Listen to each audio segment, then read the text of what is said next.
ये सैमसंग की LED TV है, इसमें प्रॉब्लम था नो साउंड।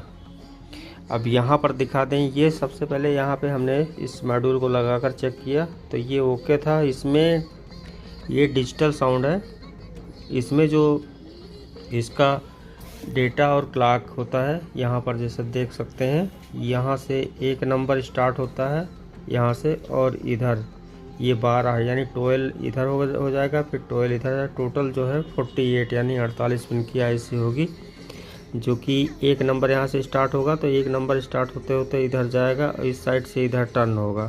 तो यहाँ पे ये जो डेटा और क्लॉक यानी यहाँ पे वोल्टेज अगर मल्टीमीटर से चेक करेंगे तो सारे वोल्टेज नॉर्मल थे, लेकिन फिर भी साउंड का प्रॉब्लम था, यानी साउंड का इशू था और इससे जो है साउंड आ रही थी। लेकिन अब यहाँ पे आ जाता था बात इसका जो ये कंट्रोलिंग होता है वॉल्यूम का।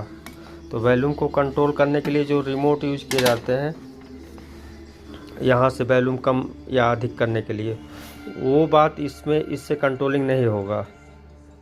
यहाँ पे कोई भी कनेक्शन करेंगे तो इससे जो है ये वॉल्यूम का जो है ये कंट्रोलिंग नहीं होगा। इसके लिए एक अलग लॉजिक लगाया जाता है या तो इसकी आईसी चेंज की जाती है। हमने यहाँ पे इसकी आईसी को चेंज कर दिया है और साउंड जो है नॉर्मल है, यानी आईसी इंटरनल ये फॉल्ट था, ये देख सकते हैं। क्योंकि आप देखेंगे इसका जो वोल्टेज है, वोल्टेज पे अगर क्लियर करेंगे तो वोल्टेज सारे वोल्टेज नॉर्मल है। यहाँ पर आपको मल्टीमीटर सारे वोल्टेज नॉर्मल मिलेंगे। यहाँ पे आउटपुट पे भी जो है वोल्टेज मिलेगा इसका, लेकिन साउंड फिर भी नहीं आएगा। तो यहाँ पे हमने जो इस फॉल्ट को सॉल्व किया है ये इस आईसी के द्वारा सॉल्व किया है।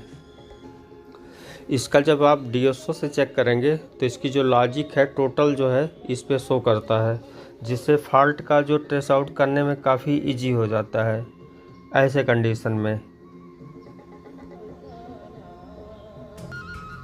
इस सेट में कोई भी बटन अलग से नहीं दिया गया है इस रिमोट के अलावा। तो ये जो इसकी सारी कंट्रोलिंग क्या होगी इस रिमोट से होता है, ठीक है। यहाँ से यहाँ पे यहाँ से, ठीक है। अब ये रिमोट जो है टोटल काम कर रहा है, ठीक है। इसमें अल्ट्रासोनिक सेंसर होता है, जिससे अगर ऊपर साइड भी आप इसे ऐसे वगैरह करेंगे तो भी जो है ये काम करेगा। ये ऐसे करेंगे तो फिर ये बंद हो जाएगा, यानी माइनस हो जाएगा साउंड। फिर ऐसे करेंगे तो यानी इस साइड में ये ऐसे करेंगे तो भी जो है ये काम करेगा, यानी किसी भी एंगल पे घुमाएंगे तो भी काम करेगा। आप यहाँ पर ऐसे इस साइड में करें तो भी ये, यानी ये जो सेंसर है ये अल्ट्रासोनिक है, ठीक है। ये चारों तरफ कहीं भी आप की को अगर प्रेस करते हैं तो ये टोटल काम करता है।